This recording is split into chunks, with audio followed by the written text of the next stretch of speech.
Hello and welcome to Past, Present, and Occult. This is Emiliano Noriega Petty. Today I'll be discussing the Discordian movement and Chaos Magick in general. Do you think that what you believe is part of who you are, or do you see your beliefs as flexible? Do you see reality as being fixed and ordered, or do you see it as ever-changing and chaotic? Have you ever thought that the only constant is change, and that if chaos is all there is behind the mask of order worn by this world, then chaos is in fact the order of the world? Well then, congratulations, you may be a Discordian or Chaos Magician. Life is very good at appearing to have rules and order when in fact it doesn't. Oh sure, some of us have money or other means to keep more of the madness of the world away, but no person on this planet can escape it all. We can even call society nothing more than an attempt to control chaos, but at best it redirects our impulses and fails to eliminate them. Not that we should want them eliminated or controlled, rather than not accept these conditions and the current state of the world, Discordians and Chaos Magicians embrace it all. Let's start with the Discordians. Discordianism, especially when it was first founded, has been called a parody religion. Regardless of how official it is as a religion, it can ultimately trace its founding to the writing of the Principia Discordia, its foundational document. The Principia Discordia was actually written in the year 1965, which is 5 years before most people will date the founding of Discordianism, so let me break down why that happened. To shorten a long story, what happened is the Principia Discordia was written in a number of editions, and the edition that becomes famous is in fact the 4th edition. First edition copies of the book are in fact rather rare, as only 5 copies were said to have ever been printed of that edition. The book was written by 2 men. Their names are Greg Hill, or Malaclipses the Younger, and Carrie Wendell Thornley, or Lord Omar Khayyam Ravenhurst. I'm almost willing to bet that I said the second guy's made-up name very wrong. Now, a little bit of background information about these 2 gentlemen. Greg Hill, or Malaclipses the Younger, spent most of his life employed as a computer programmer, and he also was engaged in Discordianism and the creation of the Order and all of that stuff, along with his childhood friend, who I'm going to call Lord Omar from here. Now, Greg Hill has unfortunately passed away. That was a few years ago, actually. He was only 59, but he was most likely the main author of the Principia Discordia, and other persons just contributed to it and are therefore listed as either contributing authors in later editions or their names are on the front like Lord Omar. Now, the reason it's very likely that Greg Hill did most of the writing for the Principia Discordia is if you ever take the time to read it, a lot of it is written in computer programming or sci-fi-esque language that implies that he was most likely the guy behind its main publication and writing. Furthermore, the sections that are not written by him stand out because they just don't match this style. By all accounts of the people who met him, he was a kind and brilliant man. He was born and passed away in California. Now, Lord Omar, or Carrie Wendell Thornley, is still with us. He is 60 years old, was born in California, and is particularly interesting to me for 2 reasons beyond being involved with Discordianism and the writing of the Principia Discordia. The first reason is a manuscript he wrote called Idle Knights or Idle Warriors, I'm forgetting off the top of my head, was influenced by the fact that he actually met the assassin of John F. Kennedy.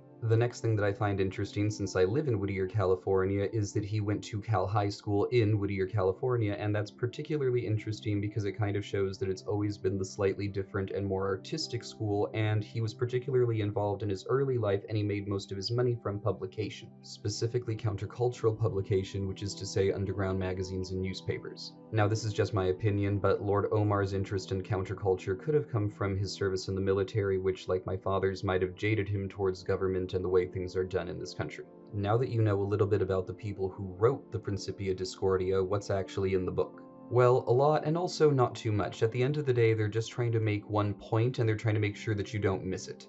The best way for you to understand is for me to quote this. The anaristic principle is that of apparent order. The eristic principle is that of apparent disorder. Both order and disorder are man-made concepts and are artificial divisions of pure chaos, which is a level deeper than is the level of distinction-making. With our concept-making apparatus called the brain, we look at reality through the ideas about reality which our culture gives us. These ideas about reality are mistakenly labeled reality, and unenlightened people are forever perplexed by the fact that other people, especially other cultures, see reality differently. earlier I know I said they are ultimately making one point, but I guess technically they're making two. It's just that in Discordianism, these two concepts are so interwoven that you don't get one without the other if you're doing it correctly. Those 2 points are reality is what you make of it, and order and disorder are simply illusions. The reason that all of this ties 2 points together is you obviously need to have the idea that reality is what you make of it if you're going to conclude that either order or disorder is an illusion of the mind. Now, there might have been 2 words that you're not familiar with right at the start of that quote, and they were the anaristic principle and eristic principle. So what's anarism and erism? Well, Anaris was a goddess, and she was the goddess of order, and she had a sister named Eris, and Eris is the goddess of disorder.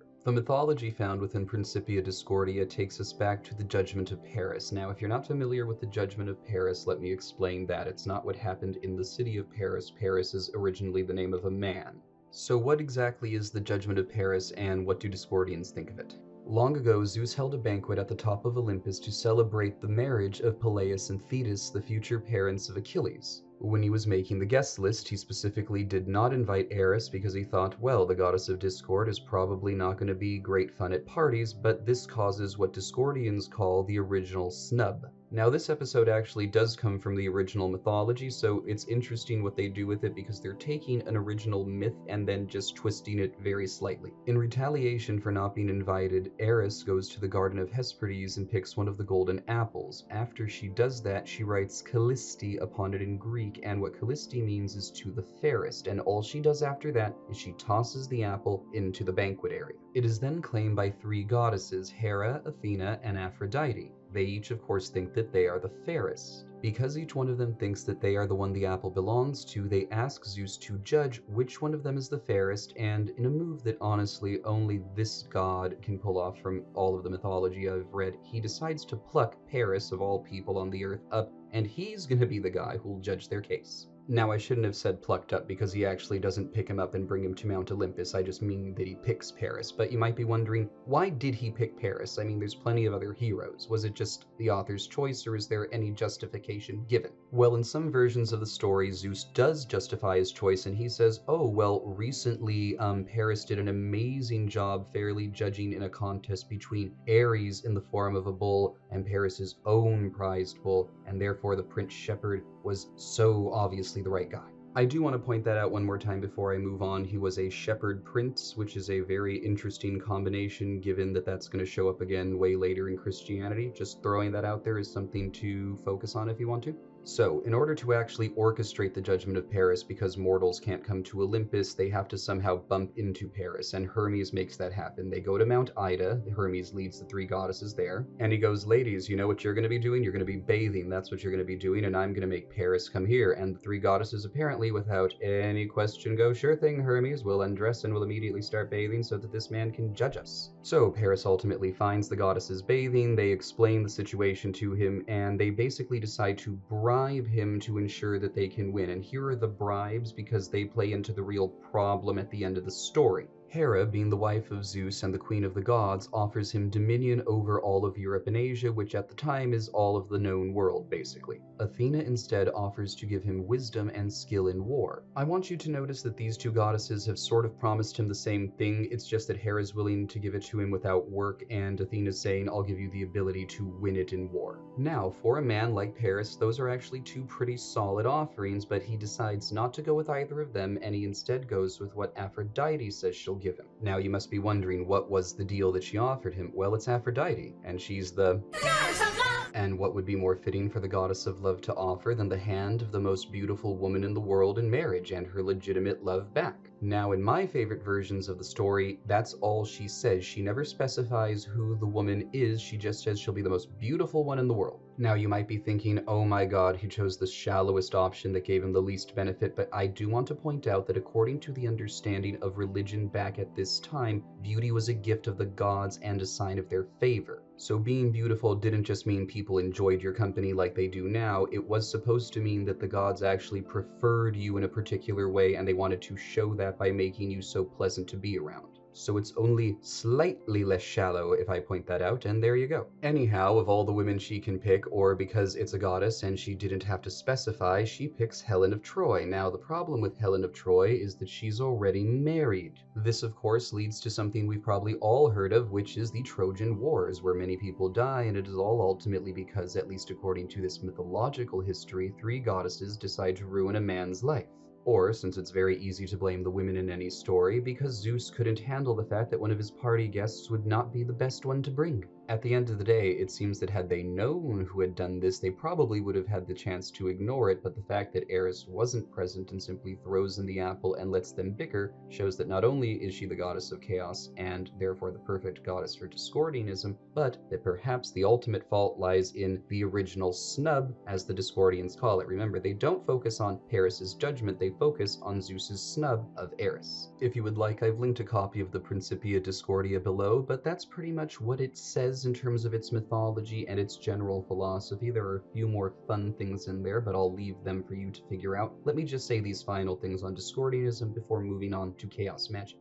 Discordianism is sometimes considered part of the occult, and other times it's not considered part of it at all, and this is due to the fact that although it was originally founded, as some people say, to be a parody religion, it was never really founded to be a magical order or society. They don't practice initiation, they're not particularly into the Kabbalah, and Discordianism is what I would call a sort of active agnosticism most of the time when I meet actual members of the movement, or people who are at least willing to call themselves Discordians. However, in the last 5 years, that really hasn't been as true, and it's really made its way within neo-paganism. There are now people who are particularly devoted to Eris, and through Erisianism, they are basically Discordians. However, in terms of an official Discordian movement, or let's say a Discordian church, no, there's nothing like that. In fact, Discordians are kind of encouraged not to form groups like that, at least according to the Principia Discordia. It encourages everyone to be their own pope, as they say. In fact, old versions, I'm not sure of current versions, but old versions of the Principia Discordia had little cards in them so you could declare yourself a pope. It was called a pope card. But it does now have multiple manifestations, and like I said, you can find people taking it the original way, which is a highly sort of philosophical, either atheistic/agnostic route, or there are people who have taken the Principia Discordia and their own understanding of paganism and made it into what I would say is more of a religion. Ultimately, though, no matter what you're doing with Discordianism, the Principia Discordia ultimately encourages all of its readers and followers to beware of what it calls the curse of the gray face. Now, that comes from a story within the Principia which claims that somebody named Greyface, who was alive during the 12th century, said that everything that was fun was basically sinful. Ergo, the curse of the Greyface, or the Greyface sin, is to take life too seriously and focus on not having fun. So ideally, you're just having fun with what you're doing here. With all that said, let's move on to Chaos Magick. Where exactly did this movement come from? Well, again, we have two founders. Those founders were men named Peter J. Carroll and Ray Sherwin. I'm going to start by talking about Ray Sherwin because unfortunately, no matter how much I've Googled, there's a lot less for me to tell you about him.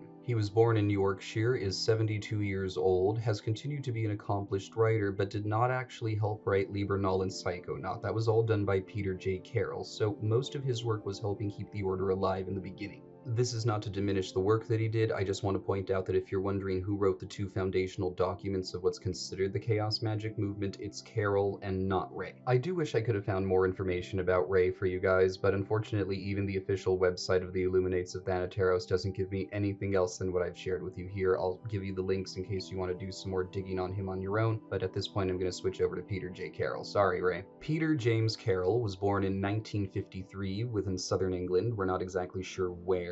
He was a good friend of Ray Sherwin, and in fact they knew each other before founding all of this because they worked on publishing a magazine called The New Equinox. It was called The New Equinox because it was meant to be a continuation of Aleister Crowley's Equinox. In fact, originally they were very interested in Thelema and that particular branch of occultism, but eventually became very dissatisfied with the current state of the occult world. Let me explain what dissatisfied them. So basically, you know how when you look at an occult group, be it a modern Golden Dawn or a Masonic group or anything like that, they have a very particular way of doing things. They have hierarchy, they have rules, they have a tradition. Well, they hated all of that. They hated the overly complicated symbolism, they thought it was unnecessary to crowbar religion into places it didn't have to be, and they fundamentally thought that they could strip magic of religion. To them, mixing the two was really what ruined both. Furthermore, they weren't particularly fans of everybody having to do things the same way, and they weren't massively in love with hierarchy, which again is very common in all of these other groups. Furthermore, both of these men had a major difference in belief when it came to occult philosophy at the time, and that's when it comes to belief as a tool.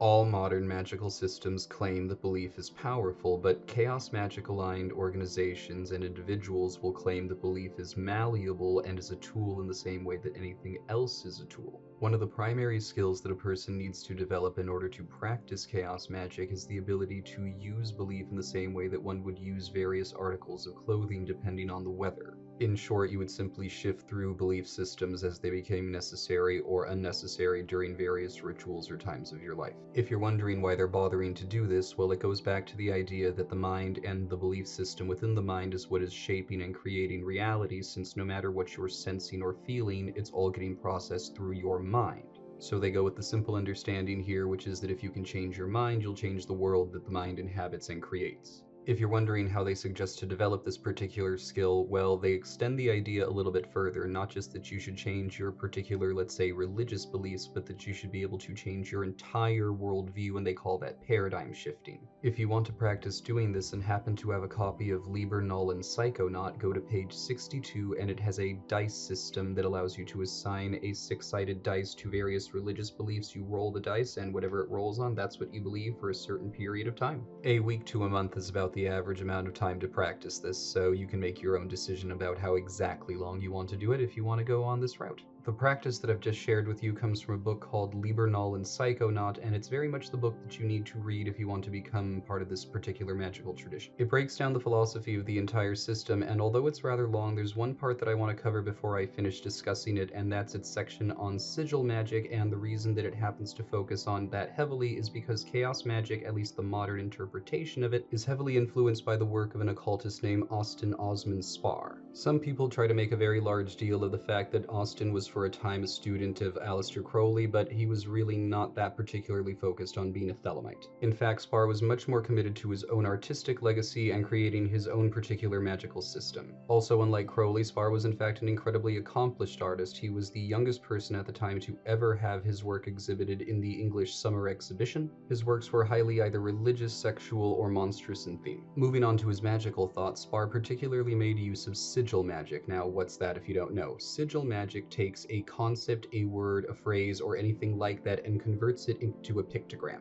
If you want examples of pictograms, they include the everyday letters that we use and Egyptian hieroglyphs. In short, they are pictorial representations of words or sounds or ideas. The reason Spar was interested in this, and the reason it's supposed to be particularly effective, is because since it's something you made or because it resonates with a particular belief of yours, and ideally it's a very strong belief, you'll be able to do something particularly powerful with it. What you're trying to do with it could range from the simple to the mundane, but ultimately it's supposed to be working better because it's got so much of you in it, or depending on the tradition, on it. On top of all of this, Spar was incredibly individualistic and shied away from joining other groups. This, coupled with the fact that he created his own particular magical and religious system known as the Zoskia Cultus, is one of the reasons that Carroll and Sherwin became particularly fascinated by him. Returning to Peter Carroll and Ray Sherwin, one of the things that we now have to look into is the organization that they founded, which was the Illuminates of Thanateros. I'll leave a link to their organization within the United States below, and from there you can find their other branches around the world. Now, although it was the 4th edition of Liber Null and Psychonaut that made chaos magic more popular within occult circles, that did occur in 1970, but the founding of the Illuminates of Thanateros wouldn't occur until many years later. The idea of an order devoted to chaos magic was floated in the late 70s, but it wasn't until the year 1987 that the Illuminates of Thanateros officially organized. The formal name of the group is the Magical Pact of the Illuminates of Thanateros. The name Thanateros is a combination of Thanatos and Eros, the Greek gods of death and sex. Some people have described them as the serious branch of chaos magic in the same way that the OTO is supposed to be the serious branch of Thelema, but that's for you to interpret if you meet both groups. They have a basic fraternal structure, but they do allow obviously both men and women to join because they're a new age group. If you want to know what they believe though, they don't hide any of it. It's right there in Liber Null and Psychonaut, so if you're looking into getting into the system and in fact are looking for what they call their initiations, all of that can be found within that collected book, so I encourage you to look into it. Now, although Liber Null does prescribe very particular practices for you to carry on, the nature of the organization and the nature of chaos magic in general is such that you're allowed to make it up as you you go along. As a conclusion to this section on the Illuminates of Thanateros, let me just try to say a little bit about what they've been doing within the last 20 to 10 years. They have been able to continue expanding their presence over the world, however they're mostly confined to places within Europe and America, and by and large they're mostly confined to areas that somehow speak English or were once part of the British Empire. Now, something that you may have noticed is that the symbol of Chaos Magick and the Illuminates of Thanateros happens to be the Chaos Star that you'll find in games like Warhammer, or basically in any other medium that's going to make use of that particular topic. Now, you may be wondering why this symbol is so particularly of interest to people within sci-fi or within, let's say, the gaming community, and the reason is that the symbol wasn't actually invented by the movement. It comes from an author.